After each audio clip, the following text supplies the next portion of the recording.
كتير من لعيبة العالم بدأوا في مراكز وغيروا مراكزهم لمراكز تانية وبقوا أساطير في المراكز دي.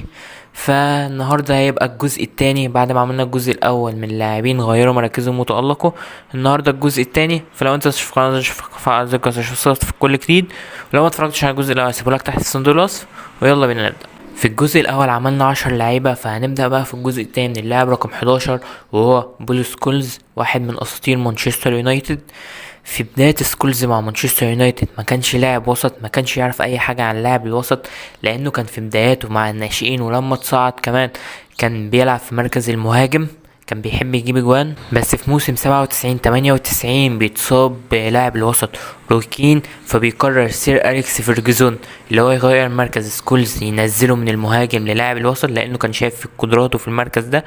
وبتبدأ رحلة جديدة لسكولز من التألق والإبداع مع مانشستر يونايتد ويكتب اسمه في المركز ده. وفي فترة السير أليكس فيرجسون كان واحد من أهم اللاعبين في الفرقة، وكسب كل البطولات الممكنة مع مانشستر يونايتد، كسب 11 بريمير ليج، وبقى واحد من أساطير المركز ده وأيقونة من أيقونات مانشستر يونايتد. اللاعب رقم 12 أندريا بيرلو، واحد من أساطير منتخب إيطاليا، بدأ كده واشتهر في مركز صانع الألعاب مع نادي الإنتر. واحد من أفضل اللاعبين اللي جم في تاريخ الإنتر في نص الملعب لو ما كانش أفضلهم. بدأ في مركز صانع الألعاب، بس في 2001 لما انتقل لميلان لاحظ انشيلوتي لذكاء اللاعب، فبيقرر اللي هو يغير مركزه من صانع العاب لمركز الارتكاز، وتألق في المركز ده وتميز بتمريراته، وقدر في المركز ده اللي يغير فكر الجماهير كلها عن مركز الارتكاز بسبب ابداعه وتألقه في المركز ده. وبيكسب كل البطولات الممكنة، وبيكسب كأس العالم مع منتخب ايطاليا.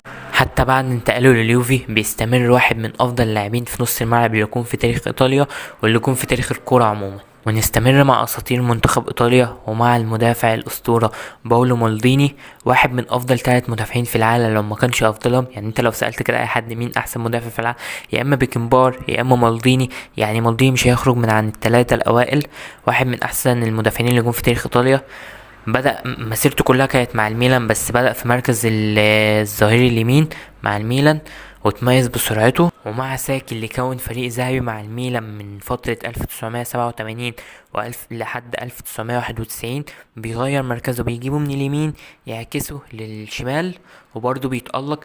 بس مع الاستمرارية كان متألق، بس مع السنوات الأخيرة سرعته بدأت تقل بسبب عامل السن اللي هو بدأ يزيد، فبيقرر اللي هو ينزل لقلب الدفاع وبيبدأ مسيرة جديدة من التألق والإبداع في مركز قلب الدفاع بسبب خبراته التكتيكية وإبداعه في المركز ده. وكان بيخش تدخلات جامدة قوي. مالديني حرفيا يا جدعان، يعني خسارة في الجيل الجديد اللي هو ما شافش مالديني اللي هو زينا، بس يعني خش اكتب على اليوتيوب مالديني واتفرج على الفيديوهات. واستمر في المركز ده مع الميلان من التألق والصخرة لحد ما اعتزل في 2009، وكسب مع الميلان كل البطولات الممكنة، كسب معهم 26 بطولة، وكسب كأس العالم مع منتخب إيطاليا. ليك أن تتخيل ان مالديني معاه 5 دوري أبطال أوروبا، اللي هو عدد أبطال أندية معينة كده. مالديني من ظهير يمين لظهير شمال لقلب الدفاع، واحد من افضل 3 مدافعين في العالم.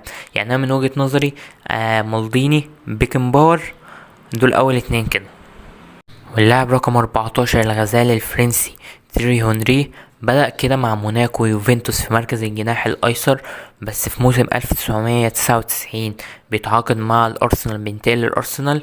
والسير أليكس فيرجسون كان دربه مع موناكو، وكان عارف اللي هو يقدر يغير مركزه بسبب تميزه بالسرعة وتسديداته، فبيغير مركزه للمهاجم عشان يبدأ مسيرة جديدة لهنري من التألق والإبداع، ويبقى واحد من أفضل المهاجمين اللي جم في تاريخ الأرسنال وهداف تاريخي للأرسنال، وواحد من أفضل 5 مهاجمين جم في تاريخ البريمير ليج لو ما كانش أفضلهم. وبقى هداف تاريخي للأرسنال بعد تسجيله 228 جون مع الأرسنال. وبعد كده بينتقل لبرشلونة وبيكسب معهم كل البطولات الممكنة، دوري الأبطال والدوري الأسباني وكل البطولات، وبيستمر في التألق حتى بعد ما انتقل للدوري الأمريكي لحد ما اعتزل في 2012-2014 تقريبا، يعني مش متذكر قوي. هنري من الجناح الايسر، وبفضل ارسن فينكر للمهاجم الصريح يبقى واحد من افضل الهدافين في تاريخ الارسنال، يبقى واحد من افضل اللعيبه والمهاجمين اللي جم في تاريخ البريمير ليج. واللاعب رقم 15 الألماني فيليب لام، في بداية مسيرته كان متألق وأظهر قدراته في مركز الظهير الأيسر مع نادي شتوتجارت حتى بعد ما انتقل لبايرن ميونخ. بس بعد انتقاله لبايرن ميونخ وتعاقد البايرن مع المدرب الهولندي فان خال، بيقرر اللي هو يعكس مركزه من الظهير الايسر للظهير الايمن عشان تبدأ رحلة جديدة لفيليب لام من التألق والابداع مع بايرن ميونخ ومع منتخب المانيا، ويكسب كل البطولات الممكنة مع بايرن ميونخ، ومن ابرزها ثلاثية 2013. وفي نهاية موسم 2013 مع قدوم جوارديولا بيغير مركزه كمان من الظهير الأيمن للاعب الارتكاز، لأنه كان متأكد اللي هو هيبدع في المركز ده بسبب قدراته، وبيتألق في المركز ده. وجوارديولا كان عنده حق، وبيساعد منتخب ألمانيا في فوز كأس العالم 2014. في أغلب الماتشات كان مدرب منتخب ألمانيا بيعتمد عليه في مركز الارتكاز. حتى جوارديولا طلع وقال اللي هو أذكى لاعب دربه في حياته. يعني لك أن تتخيل جوارديولا يقول على اللاعب ده اللي هو أذكى لاعب اللي هو دربه في حياته.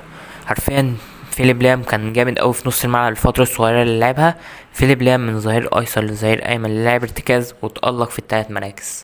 واللاعب رقم 16 المفاجأة اللي معانا النهاردة اندريا تريشتيجن. في بدايته ما كانش بيحب نهائي مركز حراسة المرمى، فوقف في مركز حراسة المرمى ده بالصدفة اصلا. فتعالى كده بقى لما احكي لك. في البداية تريشتيجن من مواليد مدينة بروسيا مونشنجلادباخ في ألمانيا. كان بيحب الكورة جدا، ولما والده شاف ده فبيقرر اللي هو يقدمه في اختبارات نادي المدينة وهو بروسيا مونشنجلادباخ.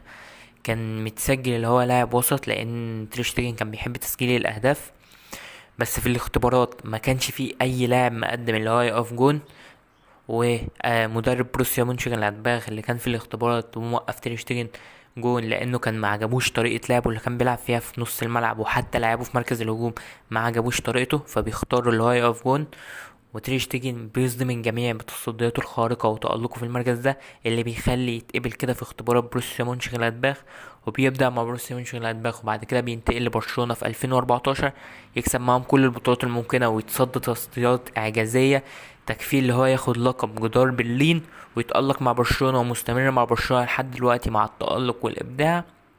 تريشتيجن من لاعب صغير عادي بيحب مركز الهجوم وتسجيل اهداف لواحد من افضل الحراس اللي جم في تاريخ برشلونة ومنتخب المانيا. فيلا بينا على اللاعب. واللاعب رقم 17 هو رونالدو الملقب بالظاهرة، وهو عنده 12 سنة كده. في بدايته كان حارس مرمى في احدى اندية البرازيل لكرة الصالات، بس كان اغلب الوقت واغلب الماتشات كان دكة، وكان بيعرف لعيبته والمدرب اللي هو كان نفسه يبقى مهاجم.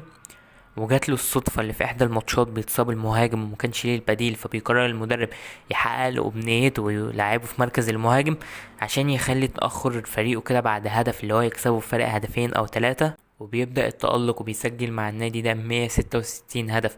وبعد كده بينتقل لأوروبا بقى، اللي يلعب لأندية برشلونة وريال مدريد والإنتر، ويتألق معاهم وبيكسب كل البطولات الممكنة ما عدا دوري الأبطال. وبيقدر اللي هو يكسب الكرة الذهبية مرتين، ويكتب اسمه من أحرف من تاريخ في الكرة الذهبية من أفضل المهاجمين اللي يكون في التاريخ لو ما كانش أفضلهم. وكمان بيكسب مع منتخب البرازيل كأس عالم 2002.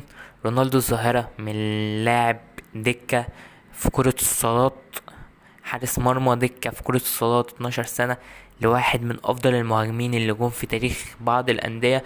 كسب كأس العالم، كسب الكرة الذهبية مرتين، لعب في برشلونة وإنتر ويوفنتوس وريال مدريد، كبار أوروبا حرفيا. فبس كده نكتفي في الجزء التاني باللاعب رقم 17، نكتفي ب7 لعيبة. فما تنساش تشترك في القناة وتفعل زر الجرس عشان يوصلك كل جديد، واستنى الفيديوهات الجاية كتير، والسلام.